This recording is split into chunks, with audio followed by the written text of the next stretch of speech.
మరో breaking news చూస్తున్నాం. Ibrahimpatnam municipality panchayat Telangana హైకోర్టుకు చేరింది.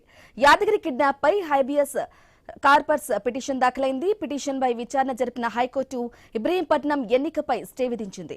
ఇక ఎల్లుండి యాదగిరిని హాజరుపర్చాలని హైకోర్టు ఆదేశాలు ఇచ్చింది. చైర్మన్ ఎన్నిక ప్రక్రియ పూర్తయిన తర్వాత ఆదేశాలు రావడంతో ఉత్కంఠ నెలకొంది. ఇదిలా ఉంటే 6 రోజుల నుంచి కనిపించకుండా పోయిన యాదగిరి అనూహ్యంగా కౌన్సిల్లో ప్రత్యక్షమయ్యాడు. అతడితో మాట్లాడేందుకు కౌన్సిల్ లోపలికి పంపాలని యాదగిరి భార్య డిమాండ్ చేసింది. ఇక పోలీసుల అనుమతితో ఆమెను లోపలికి పంపించారు అధికారులు. 6 days ఇప్పటికి ఇప్పటి వరకు కూడా ఒక్కసారి కూడా ఆయన చూపించింది లేదు, ఒక ఫోన్ కాల్ మాట్లాడింది లేదు. ఆల్రెడీ మేము ఫైల్ చేసినాము, ఆయన పేరు ఆయన కనిపించట్లేదు అని ఫైల్ చేసినాము. నిన్న మాజీ ఎమ్మెల్యే గారు వచ్చి ఏం చెప్పినారంటే లేదు మాకు తెలియదు, ఆయన ఎటు వెళ్ళిపోయిండో మాకు తెలియదు అని చెప్పినారు. మళ్ళీ ఈరోజు మార్నింగ్ ఆయన దిగిండు వాళ్ళతో పాటు. మాకు కనిపించనియట్లేదు, మాతో మాట్లాడనియట్లేదు, ఒక ఫోన్ కాల్ కూడా మాట్లాడనియట్లేదు మాతో. ఆయన మెడిసిన్ 6-7 days నుంచి మెడిసిన్ లేవు. మా హస్బెండ్ వాళ్ళ కొడుకు మెడిసిన్ తీసుకెళ్తే మేము చూసుకుంటాం బాగానే ఉన్నాడు అని చెప్పారు.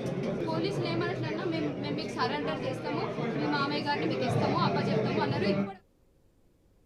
ఇబ్రహీంపట్నం మున్సిపాలిటీ పంచాయతీ తెలంగాణ హైకోర్టుకు చేరింది. యాదగిరి కిడ్నాప్ పై హైబియస్ కార్పస్ పిటిషన్ దాఖలైంది. ఇక పిటిషన్ పై విచారణ జరిపిన హైకోర్టు ఇబ్రహీంపట్నం ఎన్నికపై స్టే విధించింది.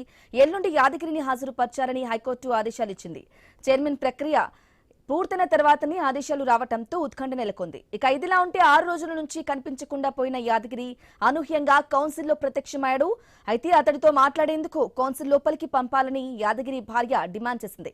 పోలీసుల అనుమతితో ఆమెను లోపలికి పంపించారు అధికారులు.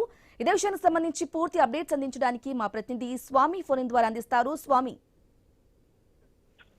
ఈ రోజు ఇబ్రహీంపట్నం మున్సిపాలిటీ ఎలక్షన్ సందర్భంగా అది బీఆర్ఎస్ దక్కించుకున్నప్పటికీ కూడా ఎలక్షన్ అధికారి ఒకవైపు గెలిచినట్టుగా చైర్మన్ కి నామినేషన్ గెలుపు పత్రాన్ని ఇవ్వకపోవడంతో కూడా మరోసారి చర్చనీయాంశమైంది. నిన్న తప్పిపోయింది అనుకున్నటువంటి వ్యక్తి ఏదైతే మల్కాజ్గిరికి సంబంధించినటువంటి ఈ ఒకవైపు హైదరాబాదు ఈ ఇబ్రహీంపట్నం మున్సిపాలిటీ పరిధిలో ఇటు యాదగిరి కిడ్నాప్ అయ్యాడని చెప్పేసి కుటుంబ సభ్యులు దాఖలు చేసినటువంటి ఏబిఎస్ కార్పస్ పిటిషన్ హైకోర్టులో ఈ రోజు విచారణకు వచ్చింది. దీంతో హైకోర్టు అనూహ్యంగా ఒకవైపు హైకోర్టులో ఒకవైపు ఏబిఎస్ కార్పస్ పిటిషన్ విచారణకు వచ్చిన సందర్భంగానే ఒకవైపు ఇబ్రహీంపట్నంలో యాదగిరి ప్రత్యక్షమయ్యారు.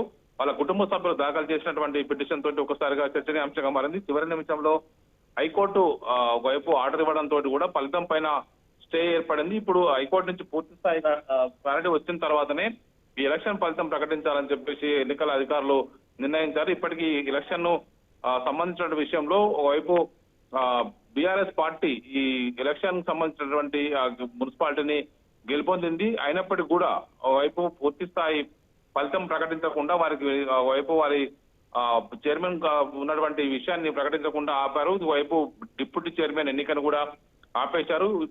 దీనికి సంబంధించి టేకుల సుదర్శన్ రెడ్డి ఆయన గెలుపొందినట్టుగా కూడా ప్రకటించినప్పటికీ కూడా ఆయనకు గెలుపు పత్రం కూడా ఇవ్వలేదు. దీంతో ఎలక్షన్ ఫలితం హైకోర్టు తీర్పు ద్వారా ఆధారపడి ఉన్నది. బ్రాహ్మణి. Okay, right. స్వామి, thank you for the updates.